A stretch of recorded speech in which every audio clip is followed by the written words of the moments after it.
following intensive care episode is brought to you by the Scarred Elite, our amazing supporters from Sirenicide's Patreon.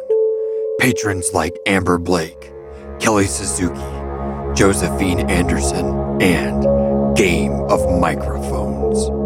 Join the ranks today. Find out more at sirenicide.com/donations.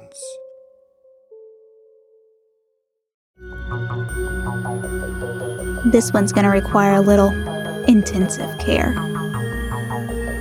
All right, get my scalpel. Let's see what's inside. Welcome to another Sirenicide intensive care episode. What's up, Scarred Ones? I'd like to welcome Sir Duncan McPherson, to the ICU.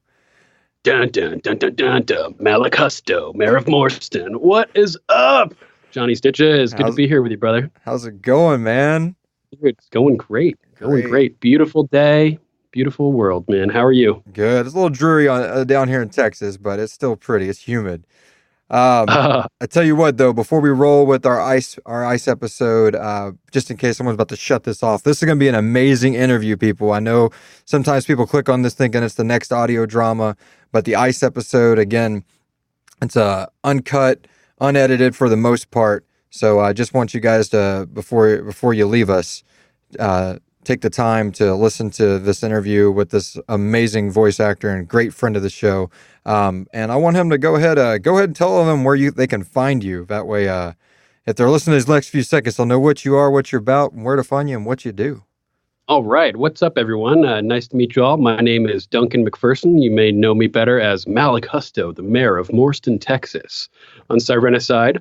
But if you don't know, I host a podcast called Game of Microphones, which is how I got hooked up with Johnny Stitches here. And you can find us on any podcast platform, youtube.com/Game of Microphones, Facebook/GOM Podcast, same with Instagram and Twitter. And we're out there. All you got to do is search for Game of Microphones. You can also email us at ravens@gameofmicrophones.com. Nice. I want to remind everyone there's also a post-interview giveaway at the end of all of these interviews. So make sure you stick around. We're going to pull that name random.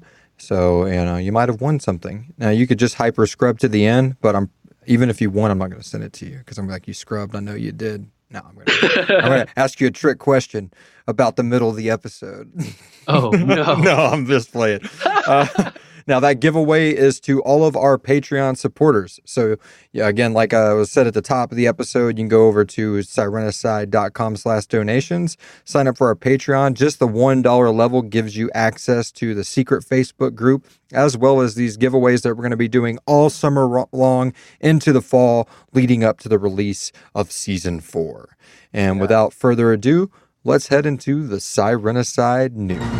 47 Action News is closed caption for the hearing impaired. You're watching Channel 47 KZTM TV Morston, #1 in Texas. All right. So, last week, Robert Rogers and his wife came all the way out here to the studio to actually claim their prize. Mr. Rogers seems to be pretty close to our neighborhood because he was able to, the man of Texas, to come in and get his laptop Sirenicide 15-inch case that he won on last week's ICE episode, that when we interviewed Christina Nichols. So I just want to again give another shout out to Robert Rogers. Yeah. Sunshine. And his wife for coming out, hanging out in the studio. And we actually he got a chance to come into the booth and he voiced a reporter that'll be popping up in Season 4. So nice. It's kind of nice when you get to come randomly hang out here at Sirena House Studios and see all the inner workings of it. So again, Robert, thank you so much for coming out and bringing your wife and hanging out with me and my family for the afternoon. That was really cool. And congratulations. Yeah. So moving on, and this is the big news. We touched on it a little bit last week, but I'm going to be releasing the Season 4 title card artwork to our Patreons. So again, our Patreons get a chance to see this before the rest of the world does, and then the following week we're going to put it on all of the interwebs. So it'll be the final serialized season's title card that you'll be seeing on all of the podcast platforms and basically where we do all of our promotion online and in person. So keep an eye out for that. Again, just $1 gets you an access to see that before everybody else does and get to comment on it before everybody else does. Make sure that we're not pulling a Sonic the Hedgehog or something. Whoa, back that up. Can y'all redo that? back to the drawing board. And I may be an actor on the show, but I also just really love the show, and I'm a Patreon supporter, so I highly encourage people out there to join the Patreon group. Yeah, man, it's a fun, it's a growing family. It's small right now, but just to remind everybody, we're trying to hit that 96 Patreon goal before the end of the season 4, before season 4 wraps up, and that will make sure that the show stays alive, producing mini episode content and ICE episodes like this one forever and ever, every other week until the end of time, or until the anathema. Yeah, or that. All right, so let's from here we're going to transition into the fun stuff. This is the intensive care exclusive interview. And again, like Duncan said earlier, he is the mayor, Malak Husto. First came in at mini episode 21 as the mayor-elect, the unwilling mayor-elect. And if you haven't realized by this point, spoilers ahead for the series. All ICE episodes are going to contain spoilers all the way up to mini episode 38. That is the most recent release of the serialized podcast from Sirenicide. So that includes all of season 1, 2, 3, and mini episodes 1 through 38 that are sprinkled throughout. So if you're not caught up, stop this, pause it at this marker, and come back when you get there, because spoilers are ahead. All right. So that being said, we met Juliana and Malak in the same episode way back in March of 2018. So awesome. So what have you been up to lately, man? Lately? Oh, I think you know exactly what I've been up to lately. I know an epic Game of Thrones. I was about to say an epic show just came to an end. So yeah, we've been very, very busy with our coverage of Game of Thrones season 8, and prior to that, finishing our entire series rewatch leading up to that. So pretty much the past 10 months I've just been locked up in my studio editing constantly, asleep during the day and awake all night. Man, these episodes you produce, especially the rewatch, they are so just comprehensive. I mean, if you're a Game of Thrones fan, we're not gonna spend the whole podcast talking about Game of Thrones, I promise. We'll try not to anyway. Yeah. But because I'm a super huge Game of Thrones fan and co-host of Game of Microphones. And I've been a co-host a few times on your podcast, and it's such an in-depth dive. I mean, it's and it's been through so much to just like become what it is. It's literally, truly, in my eyes, like that Phoenix rising from the ashes thing. Like it's so polished now. It's so immersive, and there's like nothing holding it back. It's just stretching its wings. It's a beautiful, beautiful podcast. And if you're the type of person like myself that like when they get into something, and they really, really want to enjoy it, and they want to know all the little inner workings, and they want to, they want to speculate, but speculate responsibly, like kind of like try to figure out things and wonder about things. And though the show has come to an end, that rewatch is out there. So if you want to, start, and if you've never seen Game of Thrones, it's an ultimate companion piece for it. So I definitely recommend checking out. Describe it. Yeah, I mean, Thank you. I've told a few of my friends at work that haven't seen the show yet. They were waiting for it to end. I'm like, hey, if you're gonna binge through it, also check out this podcast and start listening to it, because it's really gonna unlock your mind. So. But I'm really excited that we've moved into video podcasts now at this point. That's what I'm like super stoked about now. Adding in clips from the show, and all the more advanced production techniques that I can employ now that we're in a video medium. It's really exciting. I can't fathom. I've done video editing, and I've done obviously tons of podcast editing.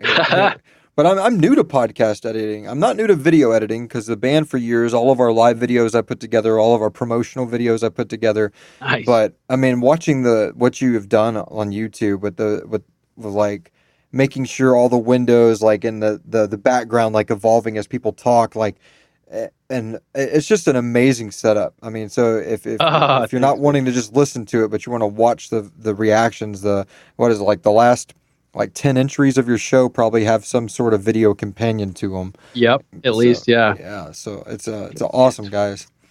11 last 11 or 12 episodes. I don't know, something like that. Yeah. Yeah, especially the I really enjoyed doing those reaction shows like right after. Oh, the instant reactions live podcast right after the show. Yeah, Yeah, those were fun, huh? Not even getting to see the show like twice yet, so it's just fresh on the brain. Yeah. It's so cool, man. I really enjoy what you put out there. So speaking of podcast, what would you say if you had that MySpace top 8? What would your top 8 podcast squares be? No certain Top order. No 8 certain order. podcasts. I won't hold you to that. Let's see. I have a lot of podcasts that I've listened to, many of which have been related to various TV shows. That's how I ended up discovering podcasts. I was working a job where I didn't, I had a lot of downtime. It was not a very an intellectual job. So it was a lot of like grunt work, and my mind is just spinning the whole time. So I decided to search and see if there was any people just talking about some of my favorite shows, and I sort of just discovered podcasts that way, basically. And so I was listening to a series of podcasts about The Walking Dead, a bunch of podcasts about Game of Thrones. Some of my favorite include Radio Westeros, The Mythical Astronomy of Ice and Fire. I like Dan Carlin's Hardcore History. Sirenicide's a big one for me. There's so many good podcasts out there. You can't go wrong. Just search for something that you're interested in, and you'll find a ton of great material. It's an amazing world out there of them, man. It's like yourself. I first started out. Actually, I had a renaissance because of television. My first podcast, which I think I've said on air before, was Bill Burr. Was just a comedian, and he was promoting his podcast, and I was listening to that, and I was like back in like the ancient times of podcasting, like 06, 07, or whenever he first started his. Man. Like I had an iPod Classic. I would sync his show to listen. And then I set that down for years. And it's funny you say that, because that's exactly what got me back into it as well, was The Walking Dead. It was after watching that first season. I binged the first season on Netflix, I think it was. And then no, it wasn't even Netflix. I bought it on iTunes. And then I don't even know if it was available on Netflix yet. Like the first season had just ended, and I think there was no way to get it. Like I didn't have a DVR or anything at that point. I don't even think I had cable at that point. So I bought it on iTunes, and I liked it so much that I got like a DirecTV subscription or whatever, and started watching season 2 as it aired. And it was just one of those week-to-week things. I needed something to fill the void, so I went in and downloaded 2 or 3 different Walking Dead podcasts, and just same thing with me, man. Yeah. Probably the same week. Yeah, it's hilarious. And yeah, just from there, I was like, well, if this show has a podcast, is there one about Dexter? Is there one for this? And I just started, going down. Yeah, Dexter. That's another one that Orphan Black, Game of Thrones, Walking Dead, and Dexter. 4 shows that I would listen to podcasts about. And then from there, I was like, all right, I'm kind of tired of listening to show commentary. And then it just avalanche. So I can't back up Duncan enough on that. If there's something, if you're listening to us right now and we're the only thing on your iPod or on your iPhone or your Android phone or whatever you're listening to, you got some splaining to do. Yeah, go get you a podcast. Make your next one Game of Microphones. I mean, even if you haven't only if you really like Game of Thrones though, because our episodes are mega long. Yeah, but I mean that's what's so cool about them. I mean, you can, like me. I mean, I wouldn't say my work is menial, but it is very, computer intensive. And if I didn't have like some kind of audio escape, I would just go crazy or I'd quit. Yeah, that's what I mean. Like your mind's just spinning. And, All right. So let's take I'm sure all of our podcast listeners are getting tired of podcasts. Let's move to the next medium. We are a horror fiction story. So what is your favorite scary movie and why? Favorite scary movie? I don't know. Scary Movie 4? No, I'm kidding. I was thinking about this. I don't know. There's so many scary movies out there. I was thinking of ones that had an impact on me early on. So I was thinking maybe Tremors or The Reanimator. Tremors is good. Tremors, right? Classic. Kevin Bacon, McIntyre. I remember watching that when I was really young and being terrified to pogo stick afterwards, because there's that scene with the little girl on the pogo stick and the tremor, like the worm, like sucks it down into the ground. And I don't know. It's just such a cool movie, man. That's awesome. Because I remember we had these dry beds of dirt, like where because obviously I grew up in Deep East Texas. There's no desert, but like you'd go down to like where the creek bed had like dried out during the summer. And I remember like the way, the ground splits right there after it's, just sucked dry. There's no rain. And I'm like, Yep. and the way it would like wind through like the grass and the woods behind my house, I thought, oh no. What One if of the worms. Yeah, going exactly. That's all I could think of is if I step on that, they're gonna hear me. That's the best. Classic movie. I think that they kind of got crazy with some of the like the sequels to Tremors, right? I don't know if I ever really saw them. There's like chickens going crazy and like all kinds of weird stuff. The Kevin Bacon one sticks with me, but I mean, Yeah. even that one I think I've seen like twice in my life. So Oh, nice. yeah, You'll have to check watch it it. out. I have to rewatch it. It holds again. up. Good. That's good. That's good. Oh, I remember like the second time I watched it, it was probably 5 or 6 years ago. I remember I was like, okay, there's some satire to it, but it's not like over, saturated with it. Like it's enough to keep it relevant. I remember thinking, oh, this is cool. Like, and that's the cool thing about, mixing a little bit of like quips and funniness into your horror. It just really keeps it like good. Like it doesn't take itself so seriously. I think that's why the Evil Dead franchise has done so well, because it doesn't, after the first one, it stopped taking itself seriously. I've never seen Evil Dead, I don't think. I I've- saw like one episode of Ash versus Evil Dead, and I've been planning on going back and watching like everything, Yeah, I've never watched any of the show. I know a lot of people highly recommend it. I've only seen the movies. I've seen Army of Darkness maybe 2 or 3 times when I was a kid. I've not seen it recently. But I've seen the first Evil Dead a few times and showed it to people because I like to show them like, this is like Sam Raimi's like intro, and then you can tell once he got the funding, it's like this is like where his little world just unfolded into something completely different. Because like Bruce Campbell's just funny as hell too, And the second one's like a remix. It's almost of the first movie. It's like, what if we took this serious horror movie and shook it up? You ever see Bubba Hotep? I have not. I know that my friends at the Scary Dad podcast have brought it up a few times on their show. And oh, really? Yeah, but they really. It's pretty funny, man. I have to it's watch about it. It's got Bruce Campbell in it. He plays this guy who claims to be Elvis in an insane asylum, and he's like this older guy, and he's got a friend who is this black dude, but he claims that he's JFK, and somebody like swapped their brains, so he's got JFK's brain in this black dude's body, and there's like an ancient Egyptian mummy, and I don't know, it's just a crazy movie. I have to check that out. Check that out, definitely. It's wild. All right. So I might know the answer to this question, but then again, you might surprise me too. Oh, I'm going to surprise the hell out of you with this one, bro. All right. What is your favorite book and why? My favorite book of all time is called Dead Men's Secrets by Jonathan Gray. And it's the best book ever. It's basically a compilation of over 1,000 archaeological anomalies and ooparts, out of place artifacts. Yeah, so it's divided into a few different categories: written records, oral records, or physical records. And it talks about anomalous artifacts that are out of place in history, like carbon nanospirals that were discovered like 100 meters underground in Russia in mining operations, or like this area in the desert of Israel, I think it is, that has this green glass where the sand has been melted and fused into green glass, and they think that an ancient nuke may have gone off back in the day. Wow. Okay, yeah, I'm gonna definitely check that out. That sounds amazing. Yeah.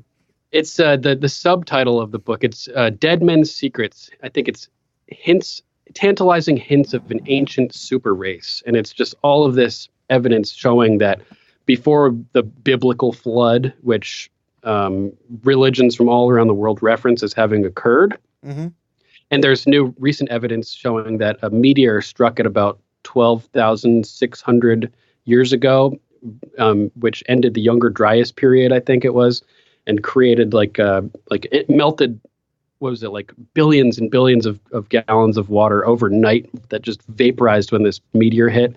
Sent it sent the sea levels rising up like 100 feet overnight. Imagine that, dude. I live in the coast in Connecticut. Right. Probably 13 feet above sea level. You know what I mean? About a mile inland. Oh, wow. From the ocean. And yeah, exactly. So if sea levels rise 50, 100 feet overnight, you could be looking at like hundreds of miles inland being just covered with water. Gone. And in that type of circumstance, you know that civilizations tend to form close to bodies of water, whether it's salt source water of life, like by oceans or So if your society is clustered around the coastline and there's some sort of dramatic event that causes sea levels to rise overnight, whole civilizations could be wiped out, and a bottleneck type scenario could occur where only a very small number of humanity survived. And I believe that's what happened, and that there were these When did he write? ancient mega super races that built the pyramids and stuff like that, or at least the Great Pyramid of Giza. Well, I mean, you can't be wrong. I mean, there's no proof of what's right or what's wrong at this point, especially when it comes to those. When was this book written?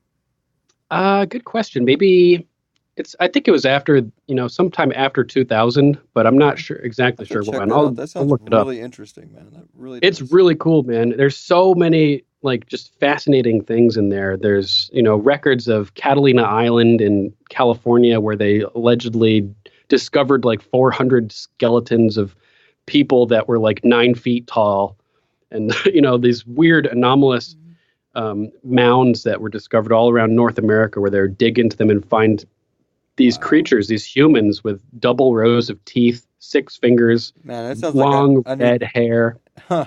It sounds like I need this for research for my show.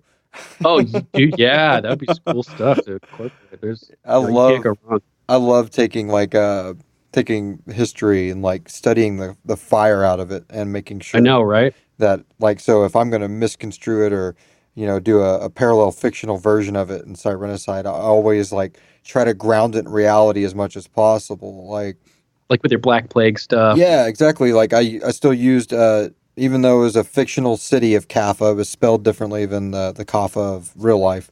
But I still used Genevieve Khan's name. I didn't change that. I mean, that was Genghis Khan's great grandson that was still catapulting, that basically spread the Black Death into Europe unknowingly that it would do that. And I love how people always try to connect the dots of well, how did it get from this city, this port city over here, all the way to this next point? It pops up in Sicily, and it's well, obviously it must have took a ship, and it's but how quick it spread from that ship to just 1/4 of Europe's population, bam, gone. It's there's some mystery surrounding the Black Death. You ever where the legend of the Grim Reaper comes from? No, not off the top of my head, no. It's from reports during the Black Plague.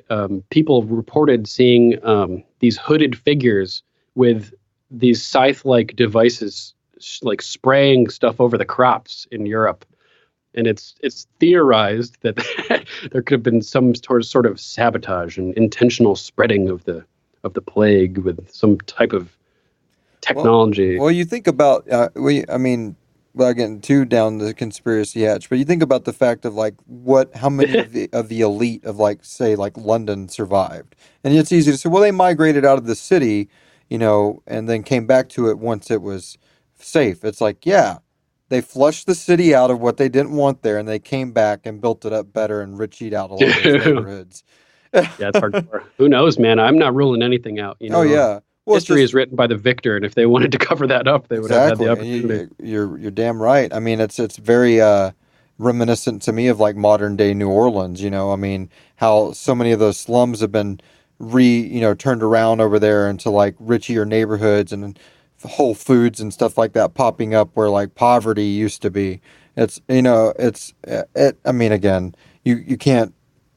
But it's amazing that a lot of the people, the undesirables to that place ended up having to not be able to survive. It's crazy to think about something like that with the Black Death that can still be done, and we're in great danger at this point in time with air travel allowing cross-continental spreading of viruses and illnesses at lightning speed. Well, exactly. I mean, it's what's that little that tablet game? Is it Plague Inc? What is it? It's where it's I'm not sure. It's a map of the world, and it's very just let me see. Where's my phone? I don't have my phone in here with me. Damn it. All right, but anyway, it's a pretty cool game. It's horrible, but you start out, you choose what plague you want. Do you want it to be chemical, biological? And it shows like little Oh my airplanes God. going back and forth on the map. And like, I mean, the architect of the game is to You're like spreading a plague. try to erase humanity as fast as you can.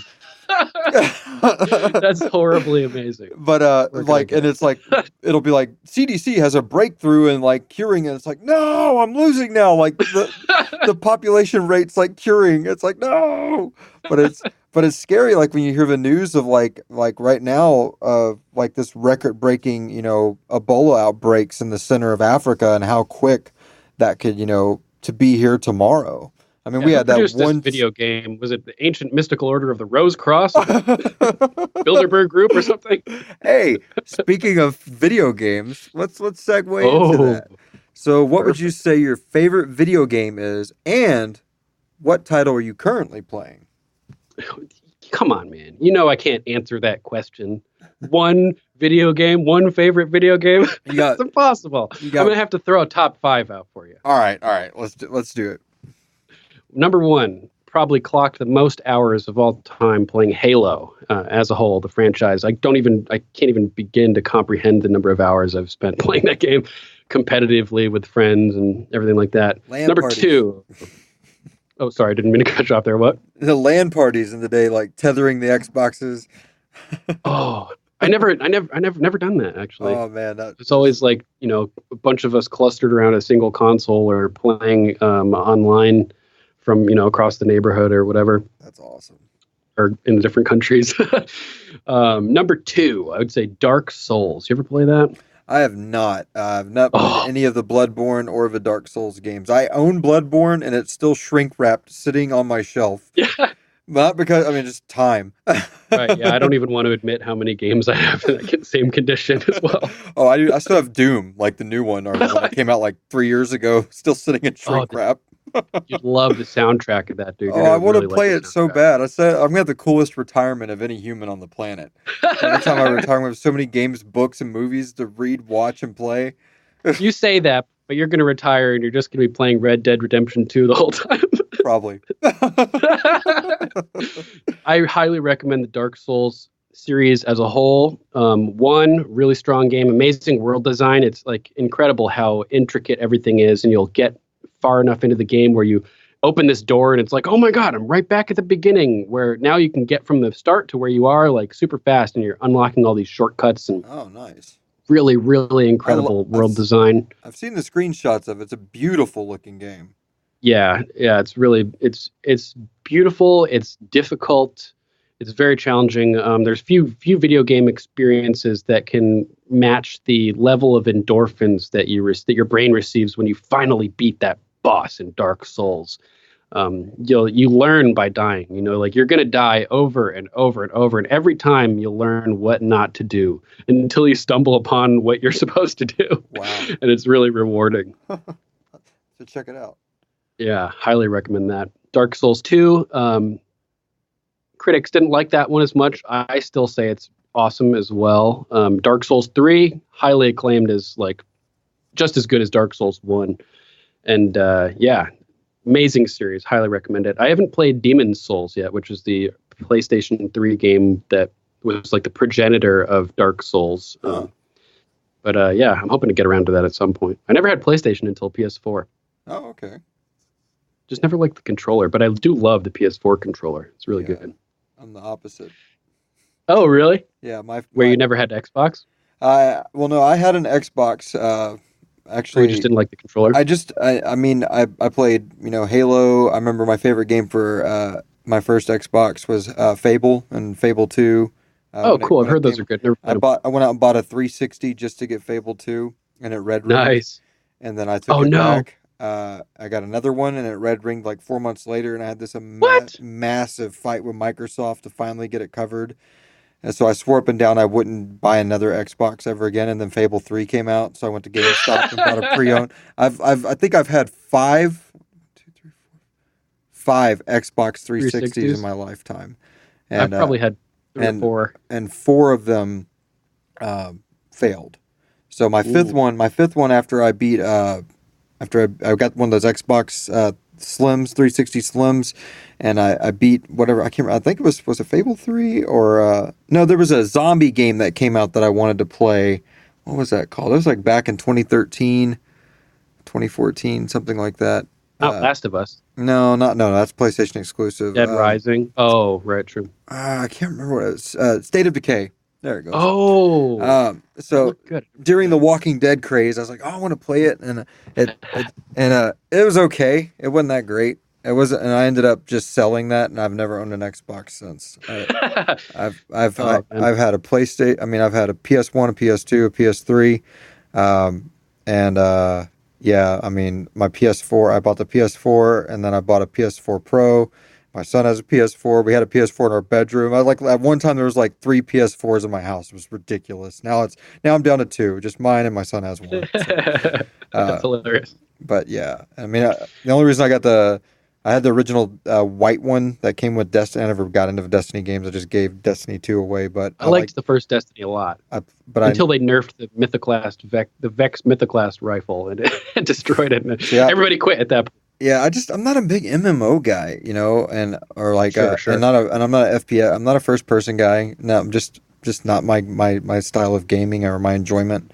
I guess it's more like I'm not, especially playing Halo a lot as a kid. You would think it'd be the opposite, but I'm just not I played Zelda way more than I played Halo. So nice. Yeah, I'm not a really big MMO player either. Yeah, but yeah, I mean, I definitely I love my PlayStations. I mean, I got dust on them. I don't think my last ones had like the last 2 updates. After I beat Red Dead 2, I don't think I've turned it on since November. I still need to play Red Dead 2. Never got around to it. Just been so busy since it came out, you know. That was right when I was like going headlong into the series rewatch, I think, at the end of 2018. No, I feel you. I mean, I want to play this game that came out called A Plague Tale, but cool. And I went and looked it up. It looks really beautiful. It's set around the Black Death, and I was like, man, that's right up my alley. Oh, right up your alley. It came out mid-May, so that's going to be one of the games I want to get. And then I'm really thinking about getting an Oculus Quest so I can play Vader Immortal. I really want to play that Darth Vader game. I've watched some screenshots and some games on it. It looks amazing. So I got it. Oh, yeah. But it's a $500 system, so I'm hoping it's going to go down a little bit. Yeah, and that game's only available on this new Oculus, which is cool because there's no wires to this Oculus at all. We can go Red Dead style and intercept a transport full of the devices. Yeah, there we go. Hijack an Oculus train or something.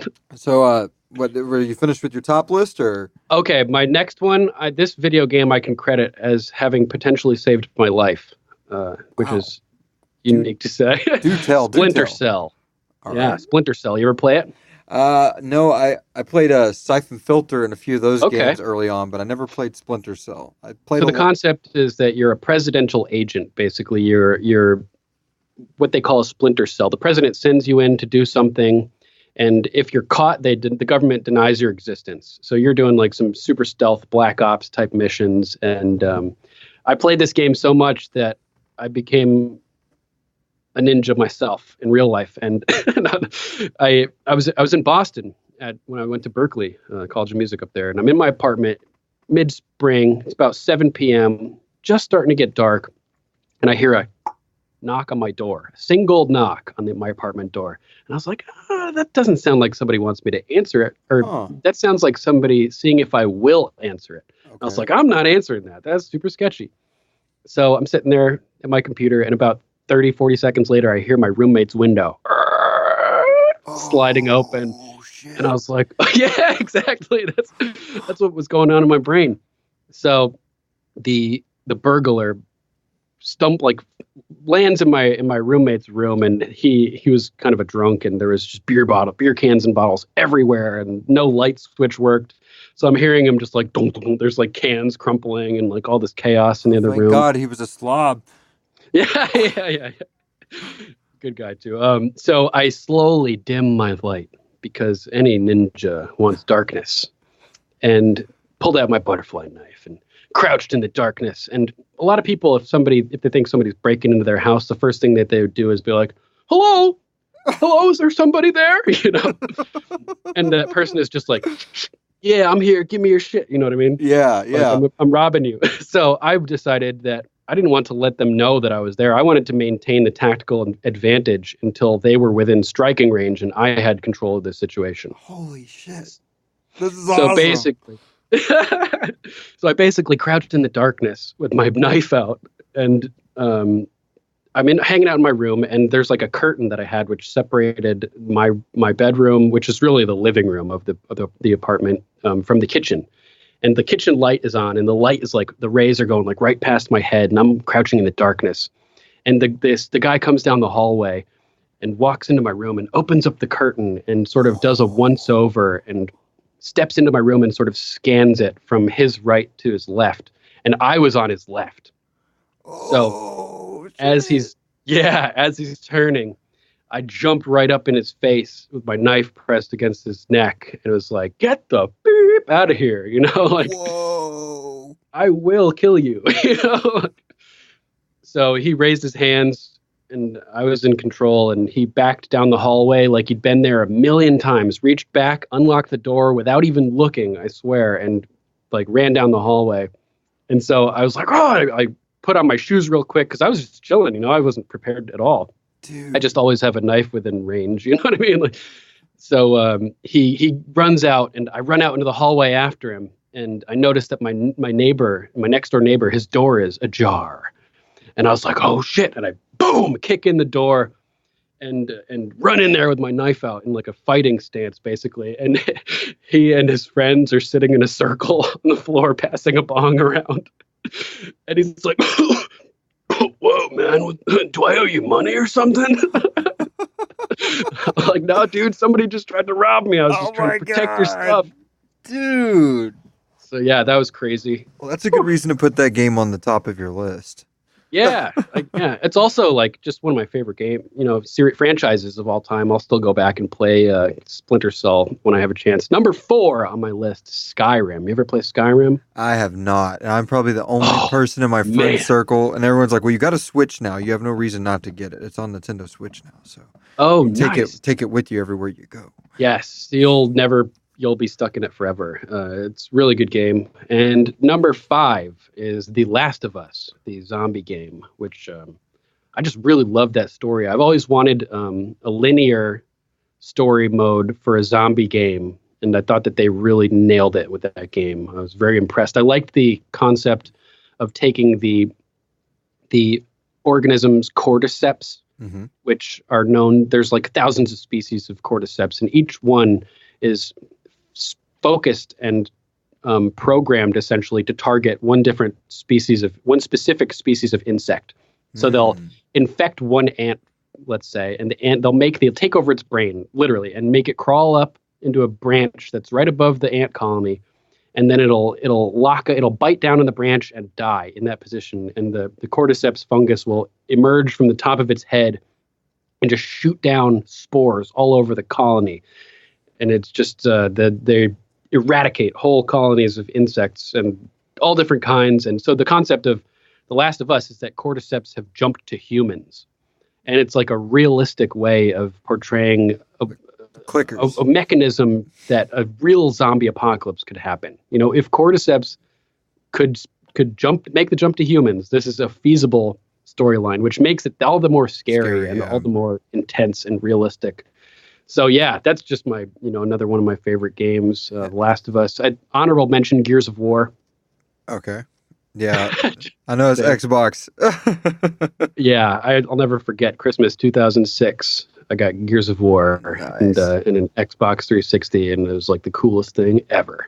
Yeah. Those graphics still hold up today too, just out of this world. So currently, what I'm playing is Dark Souls Remastered on PC with the Daughters of Ash mod, which this one guy spent like 1,000 hours doing a mod for Dark Souls and changed around the bosses and like the progression of the story playthrough and like did all this cool stuff. So yeah, I've been having a lot of fun with that. Hell yeah. What about you? What are you playing lately? Currently, nothing.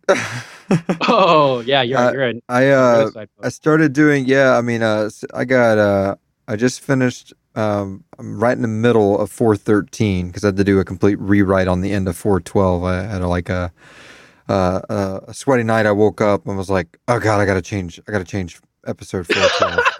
So I was done with the episode and actually went back and deleted about 2,000 words, and then which is about 2 acts. But I'm glad I did, because I mean, and it's not that those 2,000 words were in vain. If I wouldn't have written them, the current the current ending of episode 12, which I obviously can't disclose anything about. Sorry, listeners. Would not. Even I don't know what happened in 12 yet. it wouldn't be as awesome as it has turned out. It's I mean, a few of the creative team members were very choked up about it. So it's well, after the way myself. 11 ends, I am very nervous about 12. I'm excited for 12 to see what happens. It's coming. So sorry, something made a noise right when you said that. It kind of spooked me for a second on the outside of the booth. No. I keep forgetting my wife's doing production out there. Yeah. Gotta have her doing something. Somebody's screaming in one of the audio takes. But yeah, I guess the most current thing that I have played and beaten was Red Dead 2. Before that was Horizon Zero Dawn, which is I mean, I know I'm going to get interviewed later, so I'll probably save a little bit from that, but it's it was the first game to edge out Ocarina of Time for me as my favorite video game. Oh, I think I'm going to have to play Ocarina of Time. Much like The Last of Us, which I beat as well. I'd never played the remastered one. I did play the original one for PS3, was the Last of Us I beat. And it feels like a distant memory, and I think because I read The Girl with All the Gifts and then saw the Glenn Close movie, like I smash a lot of all that together. Because I know a lot of my friends that beat The Last of Us, their first taste of it was it being a cheap remastered game for the launch of the PS4. Oh, really? I never played the original. I only played the remastered one. So, I mean, it's not that the story of the line's any different. It's still as gut-wrenching as, well, no spoilers, obviously, as it gets, but... Oh, God, so gut-wrenching. Yeah, but... I love that. I mean, I don't know if you've ever read the Girl with All the Gifts, but it's an amazing book. I've heard it's good. And the movie, you have to go into it like a Game of Thrones mentality. It's based on the source material, but it's not the source material. And if you can separate yourself from the novel, that whole fungal virus zombie thing, it's right up your alley, man. It is so good. Oh, man. So nice. And it's got a lot to do with the cordyceps and things like that. So I think you'll really enjoy that. The movie itself's worth watching, but it's really cool, especially if you got like a teacher's mentality at heart, like to like educate people and things like that. You really sympathize with some of the characters. But so for Ellie and Joel's like quest, it offsets a lot of that. I mean, it doesn't downgrade. They all came out around the same time, so I lump a lot of that together. But and even though that scenario for it all ending is scary, I think, and I know it's not meant to be a horror game at all, I think Horizon Zero Dawn has got the best post-apocalyptic like acting I've ever seen about. I mean, the game takes place way after humanity is ended, but as you unfold why and how it all went down, it is like pit of your stomach. It's the only game that's ever made me cry. Oh wow! I've never played a video game that made me like well up like that game did, and I cannot wait. Last of Us got me at the beginning. Yeah, it is. I mean, but I guess because Last of Us, it's such a holy shit kind of beginning to it. Like it's chaos, and but I guess I'd already been kind of desensitized by The Walking Dead and things like that going into it, so I'm already, no, I'm not going to spoil anything, but yeah, you kind of expect a parents and loved ones, brothers and sisters, aunts and uncles, things like that to be put in those positions where the scale of Horizons at the end of our existence, the way it goes down and why it goes down is so close to... I need to play this. I've never heard of it. Dude, my buddy of mine, he's Xbox only, so I sent him the YouTube video that's like an hour and a half long of like all the cutscenes, but it has some of the story of the game play interwoven, so it's like a movie, just so he could get it. And like, he was like, What's it called again? Event Zero Horizon? Horizon Zero Dawn. Horizon And when you Zero find Dawn. out what the title means, it like in the game, it's like, oh my God. You know, it's Oh, yeah. let's just say without spoiling too much, it takes the end of the world and the birth of a new paradigm to a whole new level of like anything coming from a writer's perspective. I can't imagine fathoming the storyline. And the only reason that game didn't get like game of the year it came out is because Zelda Breath of the Wild came out the same month, which was just, I mean, when did this come out? Came out in 2017. Okay, so it's like a new game. Oh, yeah, man. yeah. Damn. It's the most up until recently. It's probably, I don't know if you have a PS4 Pro or just a regular PS4, but it's one of those games that I bought a PS4 Pro and I couldn't really tell the difference until I played that game. Oh. And I was like, oh my God. And on an HDR TV, you know, just 1080 HDR is plenty. It doesn't have to be 4K. If you got 4K, obviously a PS4 pushes 4K, but is it available for PC? No, it's PlayStation exclusive. Oh! Yeah. PlayStation exclusive. I mean, PlayStation this generation is between God of War, which I haven't played yet. It's another game I have shrink wrapped. Ooh, I'm looking forward to that. And my son's beating Spider-Man right now. Like the PlayStation 4 exclusive games, nobody can hold a candle to at the moment, man. Like when you play Horizon, I'm sure you'll be texting me like, dude, dude, dude, I just got to that scene. Oh my God. Oh my God. Now I'm super stoked. Just like your enthusiasm. But it's not just the storyline though, man. The gameplay, the crafting, it's got robot dinosaurs in it, man, that you're battling. Oh, I mean, what? Come on. It's Survival Evolved has robot dinosaurs too. Yeah, I mean, I got a buddy. Much cooler than that. Yeah, I got a buddy. He's really into Ark. One of the show creators. He showed me some things on that, and I was like, man, you got to play Horizon. You got to play Horizon but like you were saying, how you like it is an open world, but it's got a very like linear gameplay, like the storyline does. It's not like so open world that you're like, okay, I don't know what to do now. I got so many side missions. Yeah, I mean, I like a good linear experience. Yeah, I'm one of the few people on the planet left that still likes linear games. I think that's one reason I want to play this Plague Tale whenever I get a chance to, because it's supposed to be completely like old school linear. Like all the reviews all the spoiler-free reviews I've listened to and watched have said that like most people that are downing it is because it's not sandboxy enough, and that's the part they're downing. But all the people that are praising it because of how stealthy it is and how linear it is, and it's because it's not sandboxy. Yeah, and it's a woman or a young woman, like a late teenager, protecting their I don't know if it's a niece or their little sister, going by what I've seen. So. It takes place in during the Black Death, so it's in I think like rural France around that time. Oh, so man. You got all these knights, like all armored out. All the gameplay looks amazing. I mean, it might completely suck. I don't know. I haven't played it yet, but it is definitely up there on my next like immerse myself in gaming kind of thing. All right. So we're gonna move past gaming before we turn this into a gaming podcast. But So I ask everybody this question, and this always catches people off guard a little bit. But your favorite color, and what's something that you own that proves that that's your favorite color? My favorite color, I think, would have to be blue.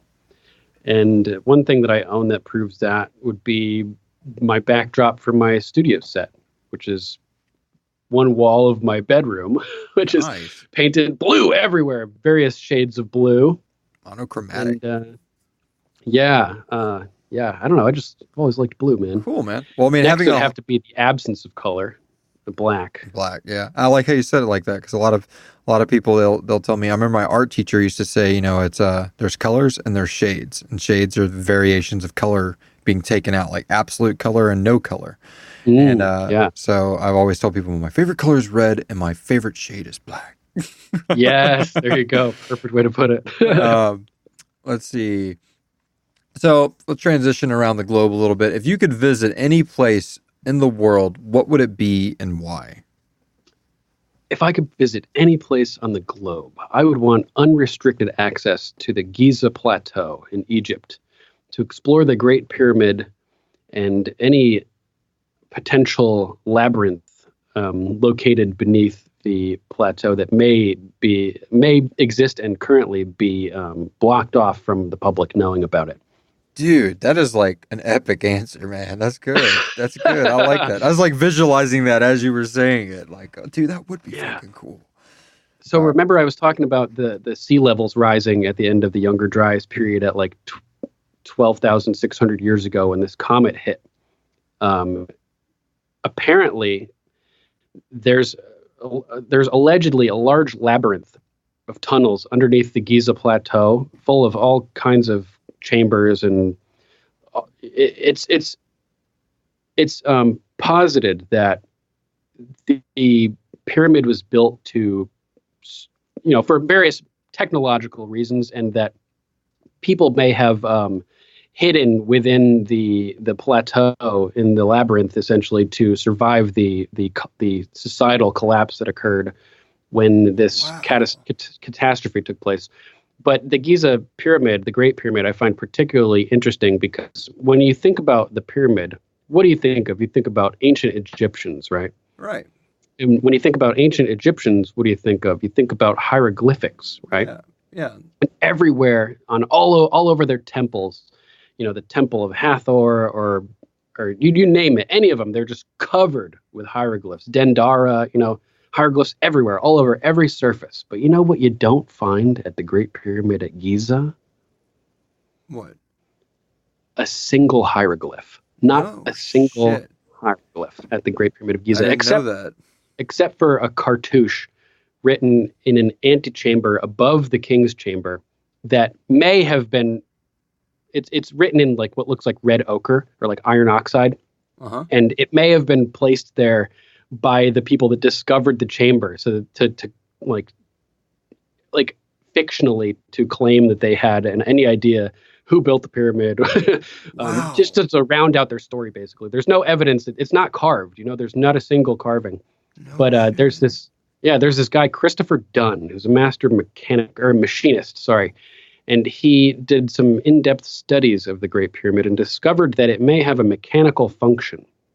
It's built to extreme precision with certain surfaces, like over 120 feet of the downward descending shaft into the subchamber. That's perfectly flat within 2/10,000ths of an inch for over 120 feet. That's precision that we can hardly replicate today. And it's very interesting from what his analysis of the internal workings and remnants of notches in the walls and the grand gallery. He thinks that the pyramid was basically designed as an acoustic device that took the flow of the Nile, and we know for a fact that the Nile was diverted. It was diverted and sent up to a moat that surrounded the pyramid. When it was discovered, there were water lines, water rings at like 50 feet or something, and a giant retaining wall around the outside of the pyramid. So we know that there was a moat, and that the Nile was diverted into it. So the theory is that the water rushed down the descending shaft and basically was boom, boom, creating positive and negative pressure waves that would open and shut this stone valve down there, which nowadays seems like it's just this shaft that just ends in a dead end with a stone block. Right. But the theory is that it's like a moving block, essentially. And there's this shaft going straight downwards from the bottom of the subchamber that is offset at a 45-degree angle from the rest of the room, which is really weird. But it points directly to granite ruins that were discovered at the edge of the ancient Nile bed. So it seems to be a waste shaft. Like the water would rush down and it would exit through the waste shaft at the bottom of the pyramid and come back out at the Nile at this other location. So this banging that was created as this stone block was opening and closing would create these massive vibrations throughout the pyramid. And inside the Queen's chamber, above the subchamber, there's these two weird shafts that are just shoot up into they were hidden behind the walls. First of all, they had to chip through the walls to be able to find these shafts. And there's these weird, like, wooden artifacts in it that with like flotation devices. I think that there were these two chemicals, and when they discovered the chamber, it was encrusted with like 1.5 inches of salt crystals around the entire chamber. Wow. And they were like, "What is this?" So there's these two chemicals in the shafts, and when they combine in the chamber, they create hydrogen with a byproduct of salt. And the hydrogen would flow out of the Queen's chamber into the Grand Gallery, where notches on the walls that make no sense unless there was something installed in them. There's no reason that we can figure out of what these notches are for, except they fit perfectly. And the rate of the intervals of the way that the room gets narrower and narrower in steps as it raises towards the ceiling. Yeah. It would have perfectly fit what are called Helmholtz resonator balls, so hydrogen is the smallest atom, right? And it's easy to activate and move around and bounce around because it's so small and has such a small atomic mass. So the hydrogen's created in the Queen's chamber, and the banging in the sub chamber is making the hydrogen bounce around like crazy as it goes into the Grand Gallery and starts vibrating off these resonator balls, which stack waveforms so that the peaks of the waveforms line up, and as the balls get smaller and smaller towards the top of the room, the energy from low frequency waveforms gets transformed into high frequency waveforms, which the way that the ceiling is designed acoustically, it diverts and directs the vibrations directly at the mouth, the opening of the King's chamber, they call it, where no body was found, because no bodies have ever been discovered inside of pyramids. Wow. I don't know if you know that. I don't know any of this. This is all freaking like new to me completely. Dude, it's mind-blowing. And so the three granite blocks that they thought were to protect the King's chamber from grave robbers seem to actually be a series of acoustic filters. And the King's chamber, which is isolated from the rest of the pyramid with air surrounding the entire structure. It's like its own little structure made entirely of granite within the middle of the pyramid. Wow. And it's got air going all around it, and underneath it, it's built on top of stones that are in the shape of like nodes, like an egg carton, allowing air to circulate underneath the floor. So the important thing about granite is that it's highly, one of the main components of granite is quartz, which is highly vibrative, which is why they use it in watches and clocks and stuff like that. So if it creates this acousticness, then like what do they do with it? Yeah, what are they hypothesizing that was the purpose? So there's another two bizarre shafts that are coming in and out of the King's chamber, quote unquote. So the acoustic filter it isolates the frequency 440, which gets sent into the King's chamber. And there's one shaft that comes in, one shaft that goes out, and the output shaft has the same design as a modern microwave output. Wow. Yeah, really bizarre. So it seems like they're pushing air in through one shaft or something and shooting microwaves out from the other shaft. So I've compiled a series of theories about this. There's Christopher Dunn analyzing the internal functions of the pyramid. That's the same guy that wrote the book from earlier? Yeah, it's a different guy. That was Jonathan Gray. This guy has a book called the Giza Power Plant. Man, Christopher create Dunn. a book list from Duncan. Yeah. So there's that theory about the inner workings of the upper chambers. There's this guy, John Cadman, who built a 2-scale replica of the subchamber and discovered that it functions mechanically as a hydraulic ram pump. No kidding. Literally functions mechanically. And so you combine that with Christopher Dunn's sound stuff, and there you get the vibrations that activate the hydrogen. I don't know if anybody else has put these pieces together, by the way. I'm taking various theories and combining them into one cohesive thing. So there's this other guy, can't remember the name, but he posits that the pyramid was a maser, which is basically, a targeted light beam, right? But a maser is basically a microwave laser.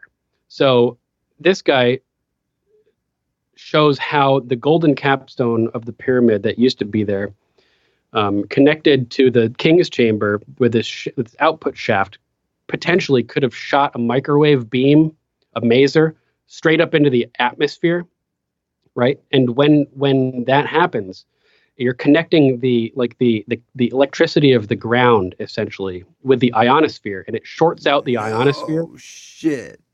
And it shorts out the ionosphere and sucks down a huge amount of power from the ionosphere back downwards towards the ground. And recent discoveries prove that the limestone casings of stones of the pyramid are actually a geopolymer composite, a mixture of stone and sand that are like molded perfectly. So that's why how the pyramid was so smooth and how the stones fit together so well. So it's energy, like they pulled energy from the sky to like. Is that what you're getting at, or? Yeah, they sucked energy out from the sky and stored it within the geopolymer. No, so it's like arcane geothermal energy or something. This is epic, dude. So the stones of the casing were piezoelectric and could store the electricity that comes back down from the ionosphere, like huge amounts of electricity, like terawatts. That's epic, man. So yeah, this whatever ancient advanced civilization that was capable of building a massive structure out of 4 million or 2 million 4-ton stones. Wow. It's never been replicated today. Nobody's even come close. And whatever they were doing, they were really good at it. And there has to be more than meets the eye. No, dude, pyramids nowadays are for like casinos and stuff. You didn't know that? They're to gamble. Yeah. To look pretty at night. We have this place down here on Galveston called Moody Gardens. Oh. And it's like, I mean, it's cool though. Like all the gardens, I mean, there's like, each pyramid has like a different theme and like stuff like awesome. That. But it's interesting that it's a garden because Russian scientists have done experiments with seeds and shown that they grow much better when they're inside of a pyramid. Oh, cool. Well, we got to move on to the next question, man, or we'll talk the whole show about it. But now I feel bad because like I asked you what was your favorite book and it's not fictional. I asked you what place could you go to and why, and you just gave this amazing story of like the pyramids. Now it's like, man, I don't even know if I want to ask you if you could visit any fictional place and why. It's like, how's that going to top what he just talked about? It shows you like what we have here is better than like what you could be writing fictional folks.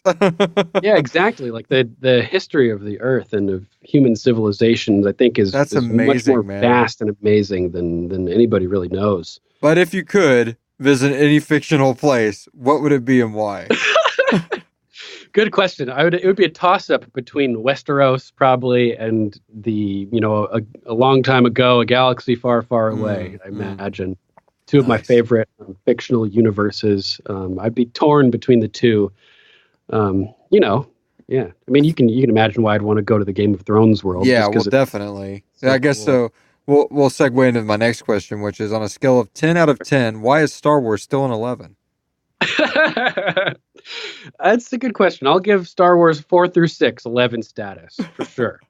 But I've had some issues, not a ton, but definitely some issues with the newer films since Disney's purchase, with the decision to scrap the expanded universe in favor of the modern series. Modern canon. Okay. Yeah.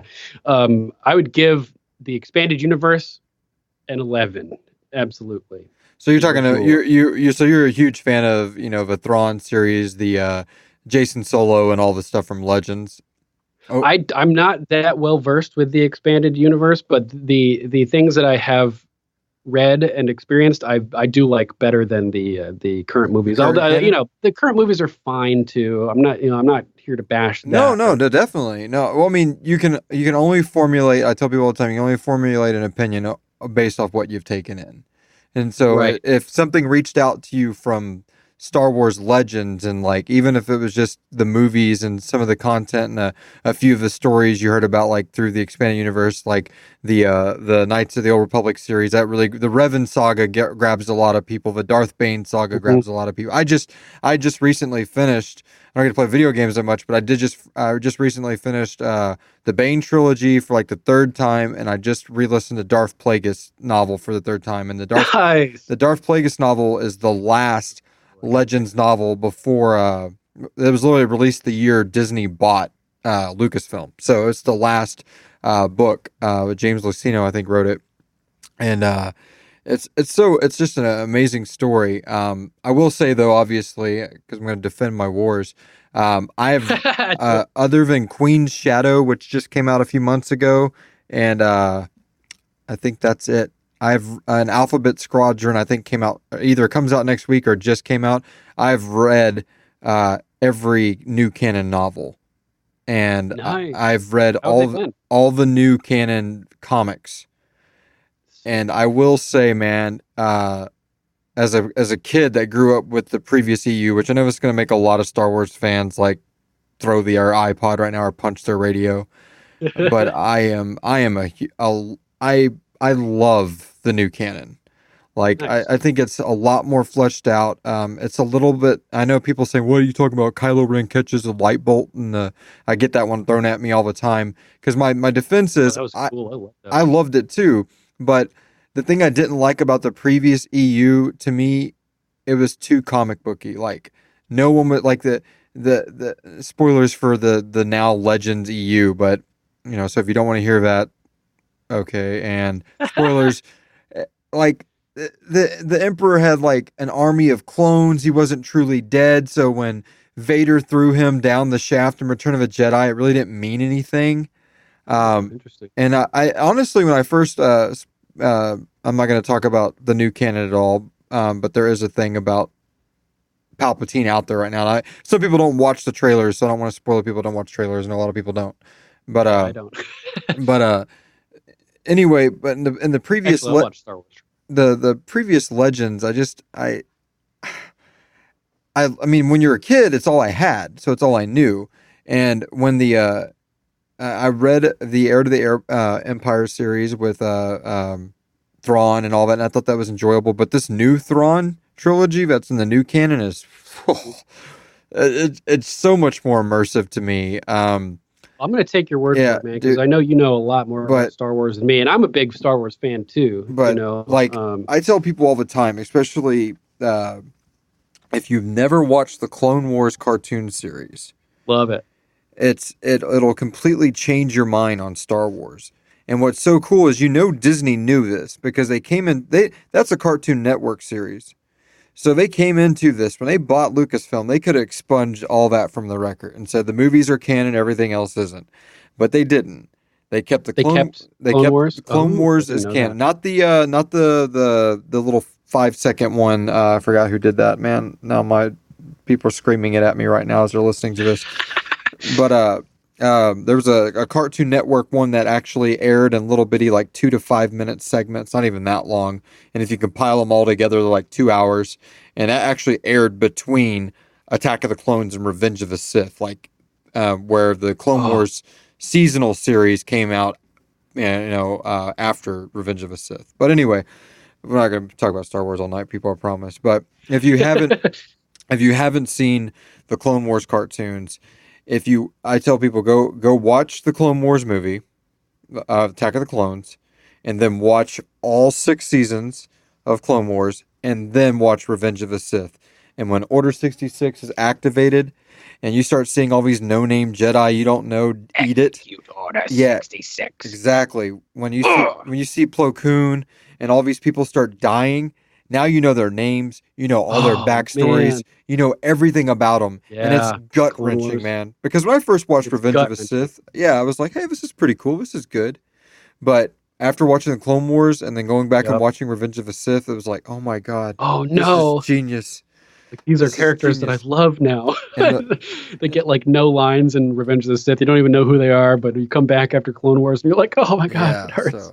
So that's a great universe. So my next question, though, speaking of expanded universes and deep lore, so pick one. I know this is funny. I already know this one. Lord of the Rings, Harry Potter, or Game of Thrones? Oh, Harry Potter, of course. No, Game of Thrones.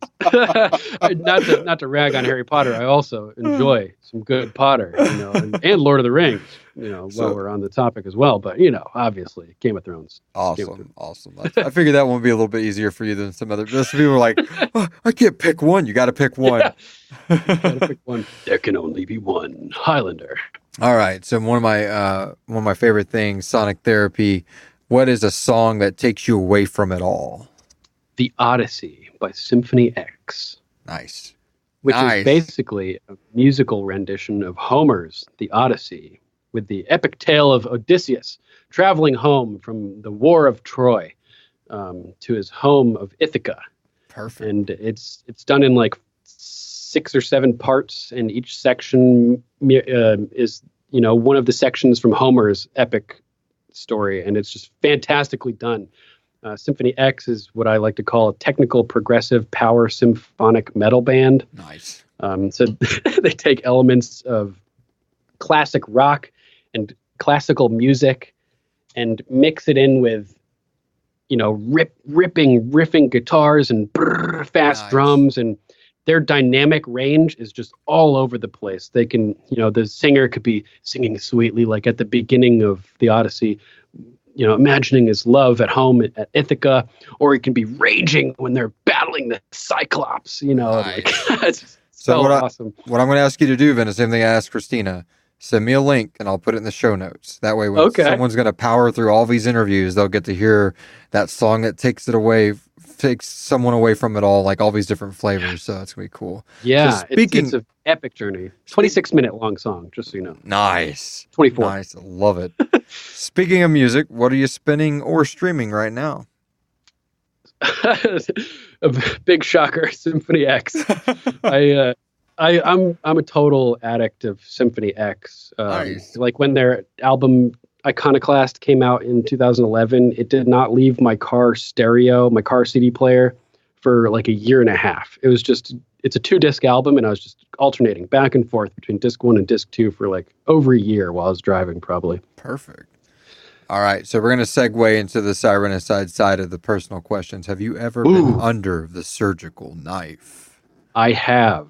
I broke my leg one time playing hockey when I was in 7th grade. Ouch. And had to have it set and screws put in. I broke my femur right through the growth plate. I was lucky that my leg continued to grow. I got a great doctor who set it perfectly. But as it did grow, the screws that were sticking, in my knee at the bottom of the femur, as the bone got longer, the bone tapered. And the screws started to stick out on the inside of my leg. And so I couldn't lie down with my knees together, like on my side, because every time there was pressure applied to the inside of my knee, I'd be feeling these triple-tipped, hollowed titanium screws, puncturing the muscle of my leg, essentially. Ouch. So eventually I had them extracted, at least the best they could. Part of a screw is still in there. It'll be in there forever. Wow. That's a good one. It was pretty intense. Also had I punched something too hard one time and busted some tendons on my pinky knuckle on my right hand. Broke the sagittal band is what they called. So I had a great hand doctor take pieces of tendon from the back of my hand and recreate new sagittal bands for my pinky. And I have like a lightning bolt shaped Harry Potter scar going down over my pinky knuckle on my right hand. And when he did the surgery, I was like, dude, you know what? Make the tendons extra thick so I can punch extra hard, basically. And he told me he did. Oh, that's awesome. That's pretty cool, man. Well, those are good. I'm worried now, though, that next time I'll break a bone instead of ripping a tendon Nice. if I punch something too hard. But yeah, those pretty intense. I've had a couple other little surgery that had some like sinus surgery one time, and that's pretty much it. Nothing compared to you, man. Oh yeah. I've had a couple. Yeah. All right. Scarred one. So speaking of the scarred ones, now we're going to slide into some Sirenicide questions. So again, if you didn't hear at the top of the episode, there's going to be spoilers. Here's your second warning. All right. So Malak, can you relate? Oh, yes, I can. I think I can relate very much. I think this is one of the reasons you contacted me about playing the role, is it not? Yes. I have just a deep care for humanity, and one of the if I had a series of goals in life, it would be to I've listed them before, and they're all things that would benefit humanity, like curing diseases, revealing the truth about history and ancient unknown mysteries that could help enrich society, and exposing nefarious powers that are at play currently, manipulating economies and countries, and basically, yeah, that's fucking awesome.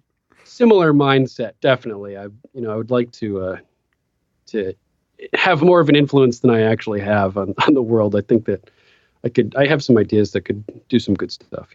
All right. Maybe someday. So, what was it like recording your character and then hearing it for the first time in the context of the episode versus just recording it?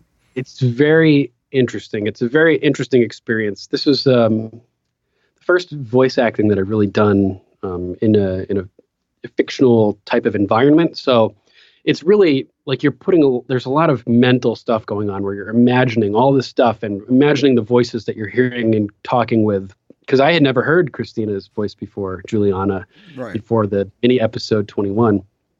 So I'm imagining the conversation, and it's weird. You have to imagine how the other actor would be delivering the line, and then you have to deliver your lines in a way that would, flow with it. So I'm always trying to give multiple styles of delivery based on the ways that the other lines could be delivered, and then when you're actually hearing it, because you record it, you send it off, and then you're wondering, which one of those takes are going to be used? Right. So it's always interesting to hear the other actors talking with you and then hearing your own voice talking back in context as if it's happening, but knowing that none of you have ever met each other or ever spoken like in real life, like at least me and the other actors, So it's really interesting. It's a very unique and intriguing and fascinating process. It's been a lot of fun to experience. Right.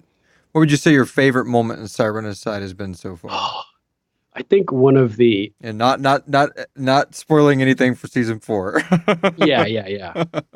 I think that one of the major things that I really enjoyed and was like, oh my God, about was the death of Matthew Finnis and then the appearance of Joey Trauma. Those two things and their relation. That was like mind blower for me. I was like, oh my God, this is crazy. Like, I couldn't believe when Matthew Finnis met Doc, and like it was just like he was getting destroyed, and I was like, oh my God, what is happening here? Yep.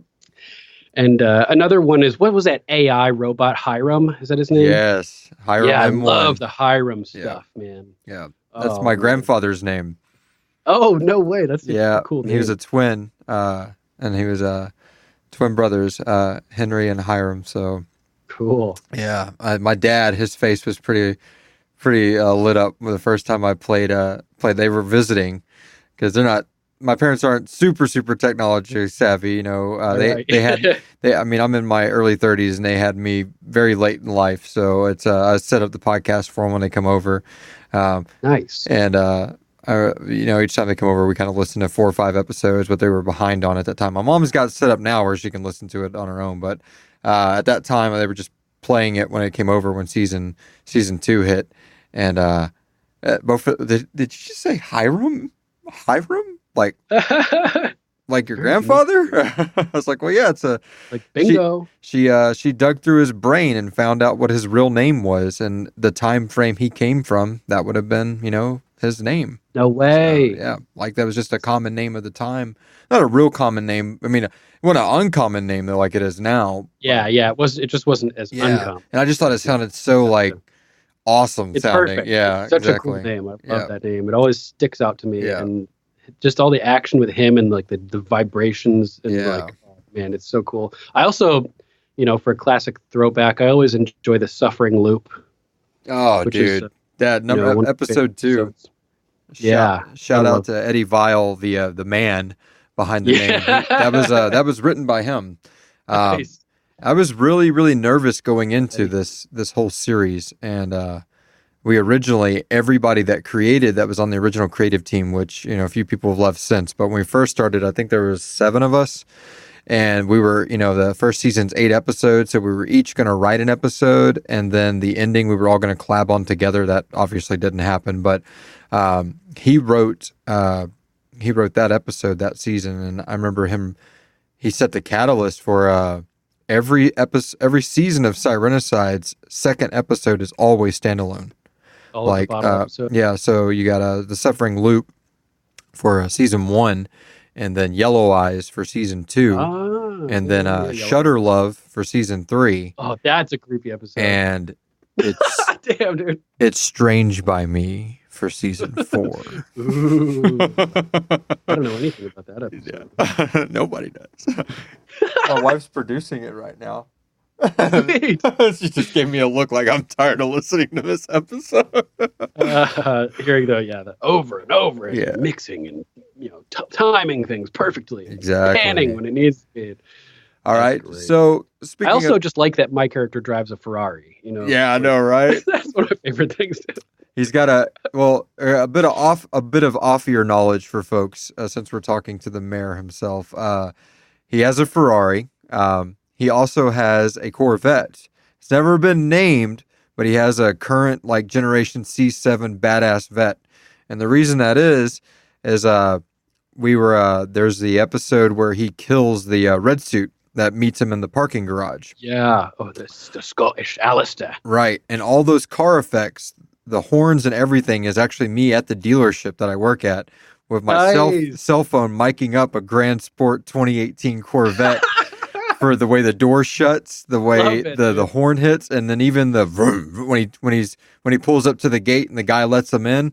That's just me taking actually my old vet. I had some sound clips of me driving it, and we just blended that all together. So it worked. I had a 2017, so the year before, and So I just I've seen that, the red one, the red and black. My red one. Yep. Your favorite color and shade? Oh, definitely, always red and black. So if you were going through the anathema, would you do it with Doc, the USG, them together? Be a member of Sirenicide, an agent of the Dark Elite, or would you be with the Holy Trinity themselves, or would you just die?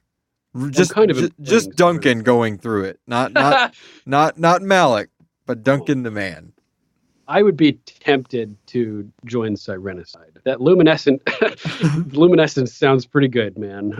Aside from the trauma of the surgery, and I mean, it's one thing if you're waking up and not knowing what happened, right? Like Matthew Finnis or any of these other great characters who have had no idea why they've been changed or what's happened inside of them.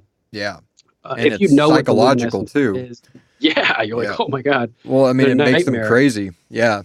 Yeah, without that unknown and the fear of the unknown and the way that it plants itself inside your mind and makes you wonder and worry. Without that, knowing the benefits of the surgery and the sort of immortality that comes with it, that sounds pretty good to me. Yeah, exactly. I could get behind that. So me and Johnny Stitches. There you go. All the way. And finally, are you ready for the final season of the Serial Love story? I'm not ready, dude. I'm not ready. I did not plan this, but I just think it's so epic that the final season of Sirenicide is coming out the same year as the finale of Game of Thrones, and the end to the Skywalker saga comes out in December. Oh my god, that's true. Yeah, 3 epic sagas. Yeah. Wrapping up together. And you're sandwiched right in between the other 2. That's right. Which is awesome, dude. That's so cool. All right, guys. Well, stick around. We're going to take a short break, and we'll be right back with the Patreon giveaway. Yes.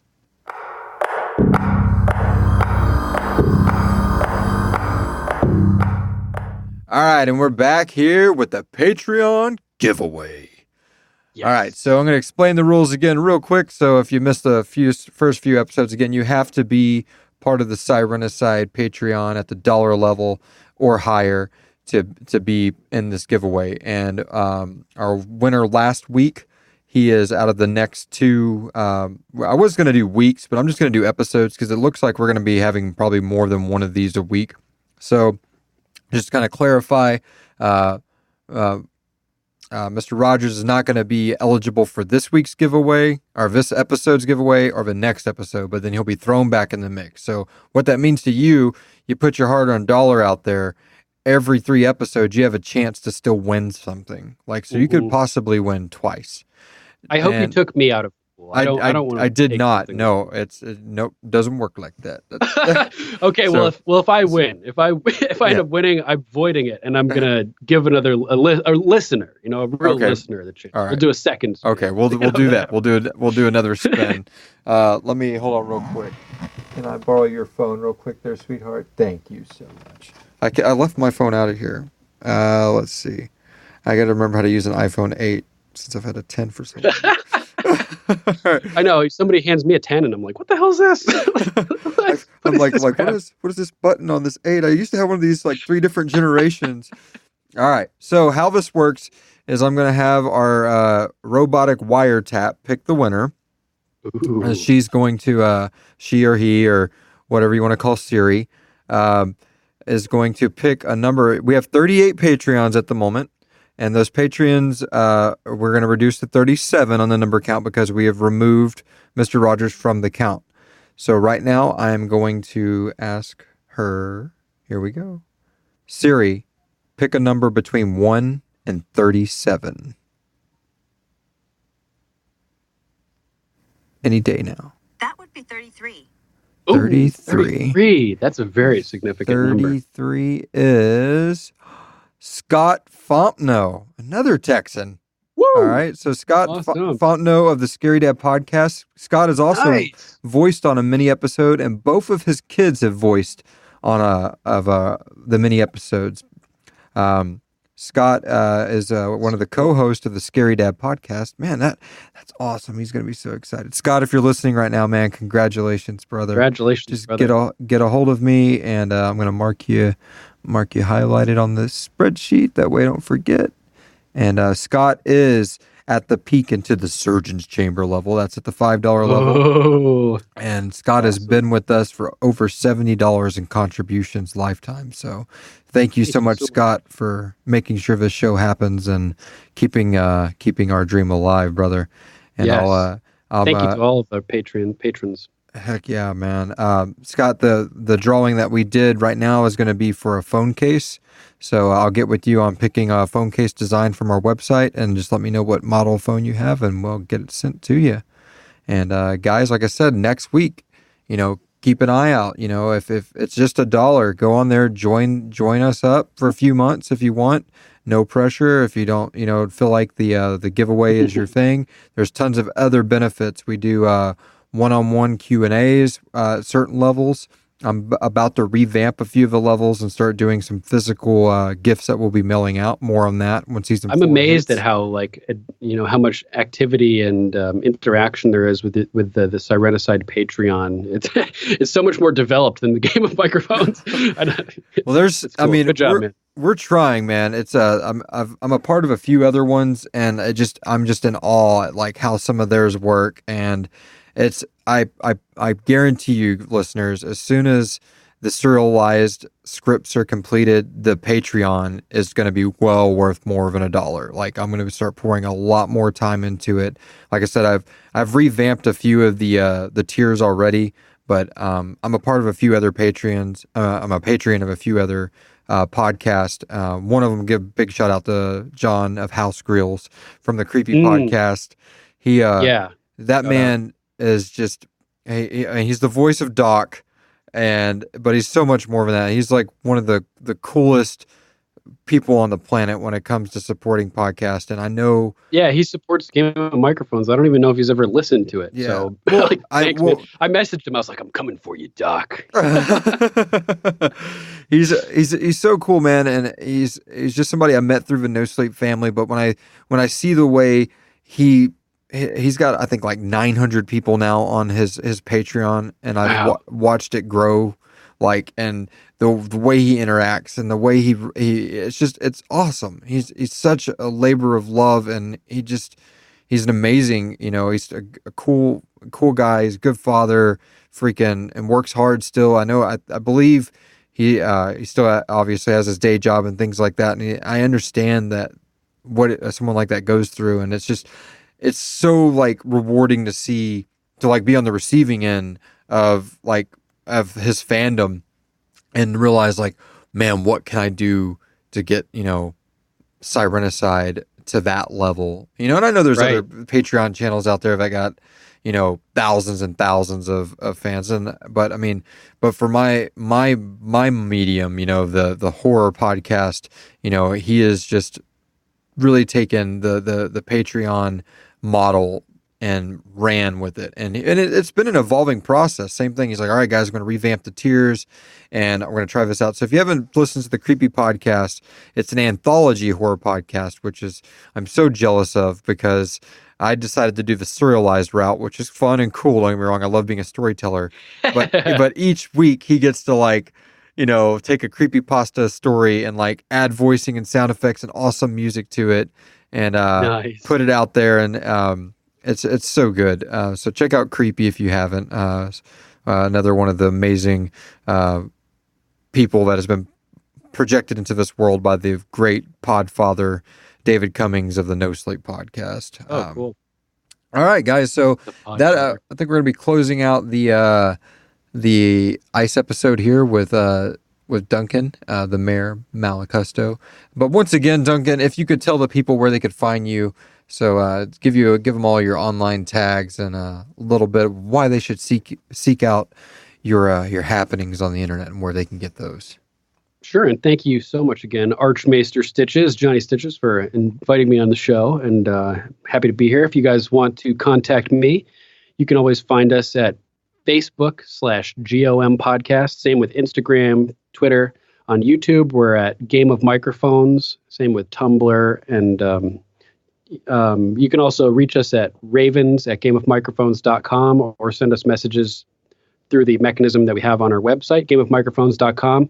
If anything I've said throughout this episode, if you're interested in it at all, I'm more than happy to share resources, to give people recommendations for documentaries, books, lectures, that type of stuff. If you're interested in ancient history or historical mysteries or out-of-place artifacts or archaeological anomalies, I got your back, and I love helping people get informed and just exploring the mysteries of the planet and the universe. So I'm at your disposal. If anybody wants to reach me, feel free. I'd be happy to talk with you, and it'd be great to meet you.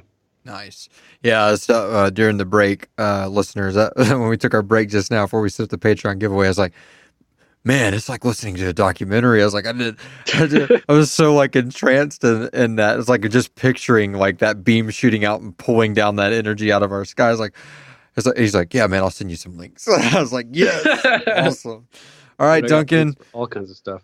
Dude, thank you so much for having me, man. Great to be here. Yeah. And guys, we got an amazing season ahead of you, especially with Malak Husto, the mayor of Morston, Texas, and the Trinity. A wild ride. Yeah, you guys you have no idea what's coming this fall. So excited. So excited. All right. And again, shout out to Game Microphones. Shout out to Rachel. Yes. Yeah, I love what you do over there. And guys, again, if you're looking for something to be into, Game of Thrones is an amazing story.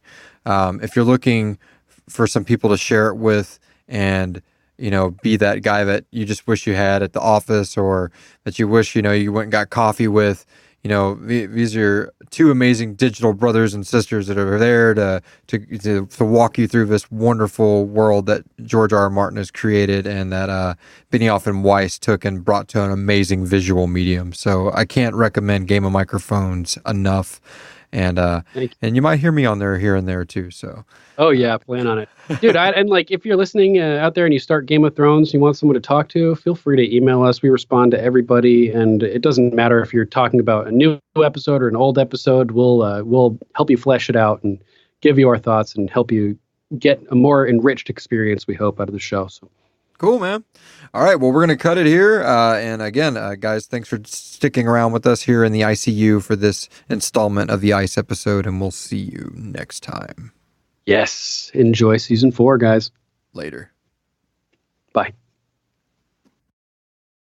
All elements of Sirenicide are copyright 2019 by Atrium Dynamics unless otherwise stated. Any duplication of this production without the secured written consent of Atrium Dynamics is strictly prohibited. Please visit Sirenicide.com for more details.